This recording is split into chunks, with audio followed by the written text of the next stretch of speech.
going on, everybody? My name is C4. Welcome back to the channel, and today we're gonna see if you can relocate every team in Madden 24. I dropped a video a couple days ago highlighting everything that is new in Madden 24 relocation. They've gone ahead and updated a lot of things. It's still maybe not necessarily create a team, but it is a very small but meaningful step in the right direction, I think, to giving everybody what they want in a relocation in Madden franchise mode. But the top question that I was getting that I couldn't answer, that I was like, I don't know if I've ever done that, let alone seeing if we can do it in Madden 24, is can we relocate every single team in the NFL?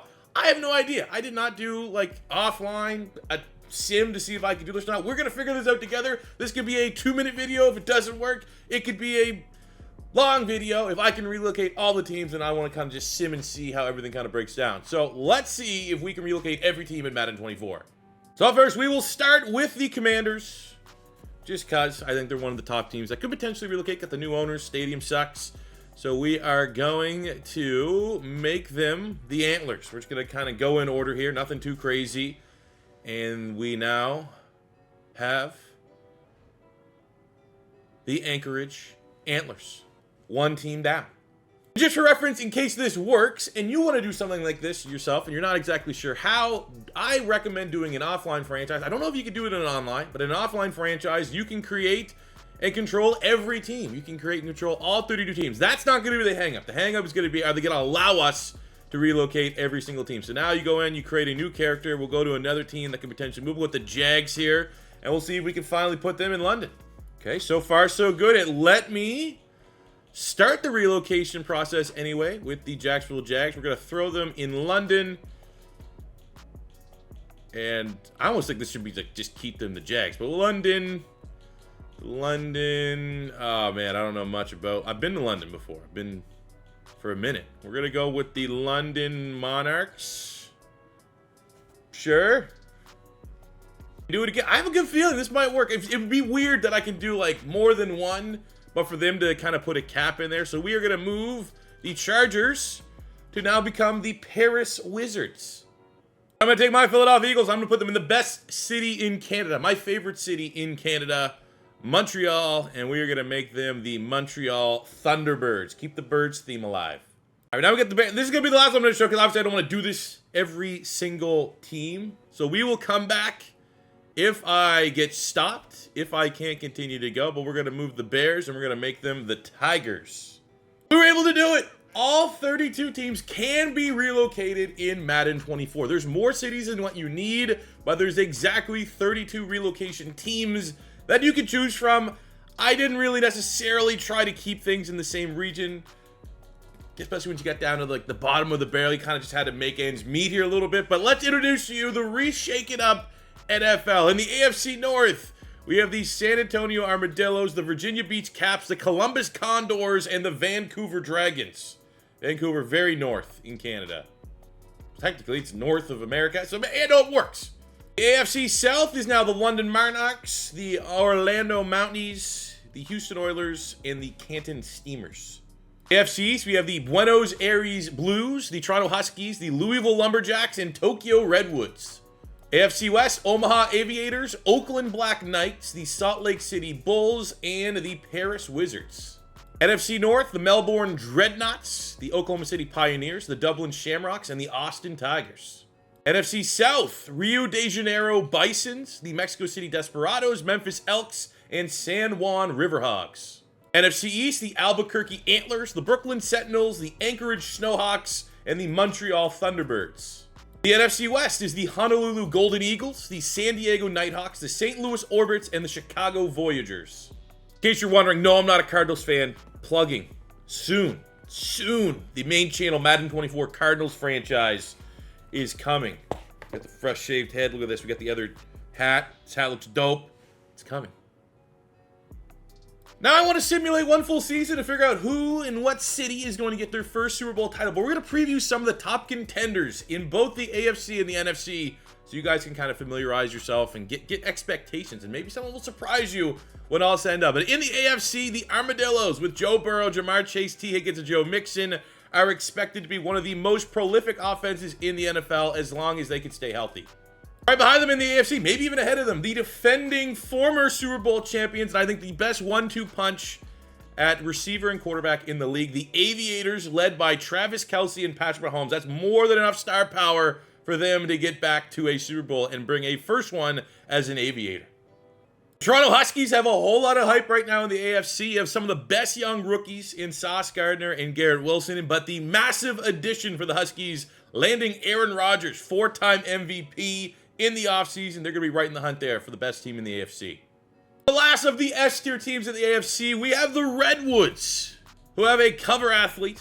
Maybe the cover looks a little bit different, but right now, Josh Allen, the hype is off the absolute charts for what the Redwoods could potentially do this season. Maybe a make or break for them trying to get their first Super Bowl title. There's no way to sugarcoat it. The NFC is incredibly top-heavy. You have some teams that could potentially surprise, like the Dreadnoughts. They have one of the best skill position players, maybe the best skill position player in the NFL in Justin Jefferson. And really, after the top two teams, NFC could be kind of open for a surprise, but most people kind of consider really it's going to be one or two teams this year. One of those teams is the Nighthawks, led by a lot of star talent, a very top-heavy roster, maybe some question marks around the quarterback position. But when you got Bosa, when you got CMC in the backfield, they're going to be very tough to beat, and one of the best coaches in the NFL to boot. It's worth it, Madden 24, the most overpowered sim team that I have found has been, they're now known as the Snowhawks. So they're always a team you got to keep an eye on. They put it on teams when you're not on the sticks and you sim, so they're always one to kind of keep an eye on, even though they might be a little overrated in real life. Along with the Nighthawks, the favorite in the NFC is another bird team, and that is the Thunderbirds. Definitely watch out for the Thunderbirds. Very, very legitimate argument to be made that they're the most complete team in the NFL, offense, defense, and special teams, led by a breakout superstar player in Jalen Hurts. At the end of the regular season, here's how everything kind of lines up. Let's see if the teams that we previewed were actually the big dogs, ended up playing really, really well. The top team in the NFL went to the Redwoods. Interesting. You got the Desperados, the Armadillos, you got the Bulls, the Dragons, the Nighthawks. We expected them to be up there. The Snowhawks, we expected them to be up there. The Aviators, the Thunderbirds. So I don't think any team we hyped up ended up being really, really disappointing. Maybe the Huskies, but they were kind of a long shot.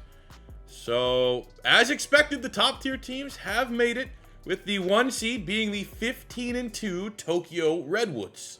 Your league leaders, we got Dak Prescott, who led the league in passing yards and passing touchdowns. How very Dak Prescott of him to do that for the Snowhawks. Josh Allen in the Redwoods, 35-4. Joe Burrow had a nice year. Jalen Hurts also had a nice year. On the rushing end, Derrick Henry and the Oilers, 1,800 yards for him, 13 touchdowns. Josh Jacobs dominated for the Black Knights. Fortunately, wasn't enough to get to the playoffs. 26 touchdowns on 1,700 yards. 22 for Joe Mixon and the Armadillos, which is a big-time performance. Damian Pierce, shout out Gators. On the receiving standpoint, Cooper Kupp on the Orbits led the NFL in yards, 1,500 yards. Keenan Allen, Juju, Justin Jefferson, and CeeDee Lamb round at the top 5. Touchdown leader does go to Keenan Allen. Ageless wonder. Aging like a fine wine. You got Michael Gallup, KJ Osborne, some of those wide receiver 2, wide receiver 3, maybe guys that are getting the benefit of the doubt, playing in the slot, getting some nice production. We'll show love to the Hog Mollies up front. Alex Kappa and Kevin Zeitler, congrats on pitching a perfect shutout in the regular season without giving up a sack. The lone dogs there. On the defensive side, Jerome Baker, TJ Edwards, Pete Werner, JOK, and Demario Davis, tied with Quay Walker for the leading tackler in the league. 23.5 sacks for Von Miller on the Redwoods. Aaron Donald, 18.5. Hutchinson, Daniil Hunter, and Khalil Mack. Micah Parsons is there. The double J Allens with double-digit sacks. Interception leader goes to Kenny Moore on the Steamers with 7 picks. L'Jarius Sneed, Marshawn Lattimore had 6. TFL leader goes to Cam Jordan with 23. DJ Reader also showing up there with a whole lot of TFLs. What do you got? Forced fumbles. Jordan Hicks, a machine back there.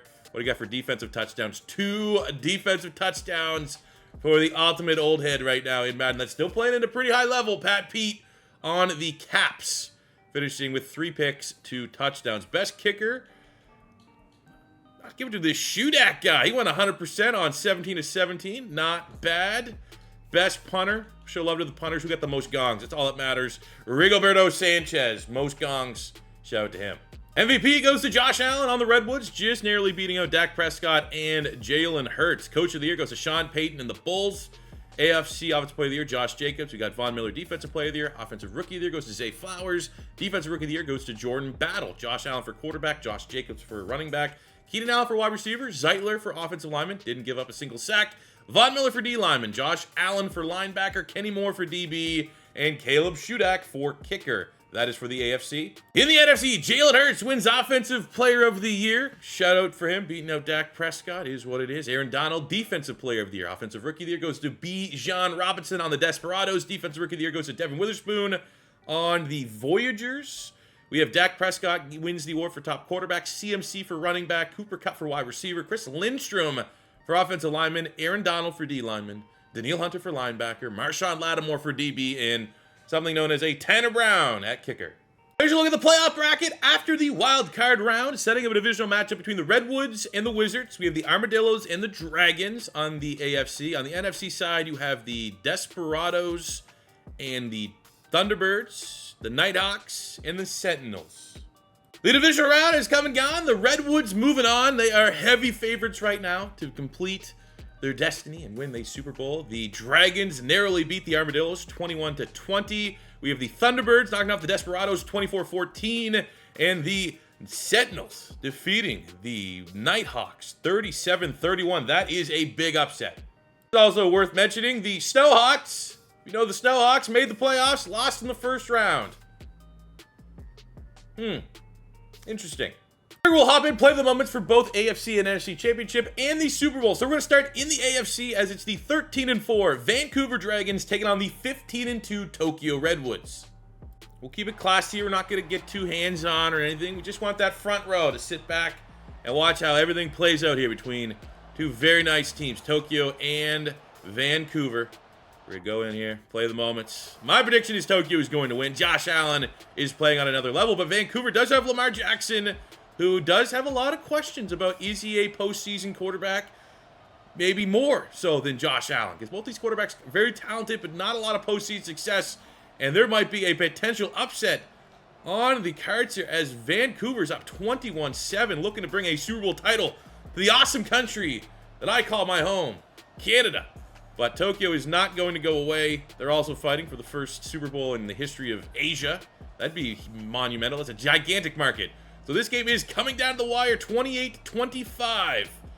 An opportunity here. We got third down for Josh Allen and company, marching right down the field. They settle for a field goal to tie it at 28. Minute 9 to go. Can Vancouver get in range? They have one of the best kickers in the NFL. They have to punt it 3-and-out. 46 seconds for Tokyo. I think they're going to be able to steal this one here, fellas. They don't. It is going to overtime. And here's how we're going to do this one. We got to break it down just play by play. It's 4th and 4. What are they going to do? They're going to probably kick the field goal. Wow, they go for it on 4th down. Lamar to Odell. They get the touchdown. Thank God for the new rules. Some might say in an alternate universe, Tokyo is the reason why there is new rules. Touchdown for Vancouver. It is now all on Josh Allen, the best player in this world right now. Starts with a 30-yard pass to Deontay Hardy. You get a penalty there, 10 yards against Geno Stone. That you can't give him that. That is just, we might get a multi-overtime game here. First down, 3rd and 2, 11 yards to Dawson Knox. Now they get a completion 10 yards up to the 5, 1-yard gain to the 4, and a touchdown to Nyheim Hines out the backfield. We are tied at 35. We are going to second overtime here in the AFC Championship game. It's 4th and 2 for Vancouver. They're probably going to punt this one. Gigantic punt. Excellent gong by Jordan Stout. But now all the pressure is on that Vancouver defense. I don't know if they have what it takes to shut down these guys. Look at that. One big play there. 27 yards to Stephon Diggs. Puts them pretty much into scoring range. Get a nice kicker for Tokyo. But look at that. They're just chewing up the clock here. Getting it nice and lined up for their kicker. 4th and 1. Tokyo connects on the field goal. And that is going to put them in the Super Bowl in an epic first, never happened before, AFC Championship game. That's an all-timer. We're going to watch the NFC Championship game between the Montreal Thunderbirds and the Brooklyn Sentinels. I'm going to say that it's kind of obvious who I'm pulling for this matchup. Hey, best team wins. There's no previous affiliations here, as long as the Snowbirds weren't winning. So Montreal and Brooklyn, divisional rivals. I think Montreal definitely has a stronger team, but anything can happen here. As we saw in the last matchup. Opening drive. Brooklyn gets the first points to go up 3-zip. It's like a nice defensive battle. Brooklyn doing a pretty good job containing Jalen Hurts. Both teams trading field goals in the first half. Which team is going to strike blood first? And it's low scoring. Looks like the polar opposite of what we saw in the AFC. Brooklyn gets the first touchdown of the game to go up 10-3. And a turnover there by Montreal in the red zone. Can't have that. Back-to-back tutty drives for Brooklyn. It's getting down there, man. They need to get some touchdowns here. Montreal gets the touchdown, the first one they need. 2:25 to go. Need to get a big-time defensive stop. I don't think they're going to get it. And that is how it ends. Looking like a South Park character. Brian Dable and the Brooklyn Sentinels are going to the Super Bowl. A quick tail of the tape before we hop into the Super Bowl. The 15-2 Tokyo Redwoods, the number 5 offense in the NFL, number 3 defense. Brooklyn has an uncanny way to just make the Super Bowl as underdogs. I feel like they've done this before. They are 12-5, which is respectable, but they are the 13th ranked offense. Luckily, their defense has been dominant. They're bringing the number 2 defense in the NFL, and they're going to need that to stop Josh Allen. Allegiant Stadium, Super Bowl LVIII. We have Brooklyn. Well, I'm going to be honest, not the biggest fan of those jerseys. We have the Redwoods, who I'm not going to lie, also not the biggest fan of those jerseys. I like the logo, but that is your Super Bowl matchup. Josh Allen, Danny Dimes. I think I know who I'd probably be taking in that matchup. Feel free, comment right now. Who do you think is going to win so that you can come back in the future time in about 1 minute and be like, I was right. I knew it was going. I think it's going to be the Redwoods. Josh Allen is a different animal, but the Sentinels do have a very good defense. Some might say the Sentinels head coach knows a lot about Josh Allen, knows a lot about the offense of Tokyo. Maybe he'll have a special game plan on the defensive side of the ball that can get them the dub here. But very similar to the other championship games, kind of starting out slow. Brooklyn strikes first, going up 7-zip. We have an opportunity to get first points, which Tokyo does, settling for a field goal that gets the instant touchdown and a quick turnover. Daniel Jones, Brooklyn's quarterback, is prone to turnover. Going to the second half, up 13-7 for the Tokyo Redwoods. Brooklyn able to kick a field goal. Low-scoring game. Looks like we kind of peaked here in the AFC Championship matchup in terms of scoring a lot of points. But now in the fourth, Tokyo has a commanding lead, trying to kill this game off. And they actually are unable to. Brooklyn in scoring zone here. I kind of just want to see what happens. And on that play, it is a 7-yard sack. Greg Rousseau with play of the game. That might be enough to get him MVP. In a low-scoring matchup like this, it's sometimes the big plays that get rewarded. But, I mean, the rate that Josh Allen's throwing this football, he probably has a really, really nice stat line here as they are doing their best to chew the clock up. It is 3rd and 3. This is do or die for Brooklyn. Get a stop. They got a chance. Don't get a stop. This game is going to be over. And on 3rd and 3, it's Damian Harris getting the first down. Josh Allen in victory formation and relocating the entire NFL ends up being the Tokyo Redwoods winning the Super Bowl. Congratulations. Josh Allen, Ed Oliver, Stephon Diggs, Damar Hamlin, Sean McDermott, all those guys, an outstanding job taking a team into a very peculiar Asian market. Didn't know if it would work out. Looked at the jerseys. Didn't know if it would work out. Now these are the hottest selling jerseys in the NFL. The Redwoods are Super Bowl champions. And thank you guys very much for tuning into today's video. If you guys enjoyed it and it is your first time stopping by, all I ask for, subscribe if it is your first time because we're just starting here in Madden 24 season. You're not going to want to miss the content that we have dropping. If you enjoyed the video, smash the like button, leave a comment in the comment section below. The YouTube algorithm really, really likes looking for that stuff. It helps out my channel more than you guys know. And I will see you guys back here on the next one. Till then, it is your boy C4 saying peace out, love ya. Have a good one.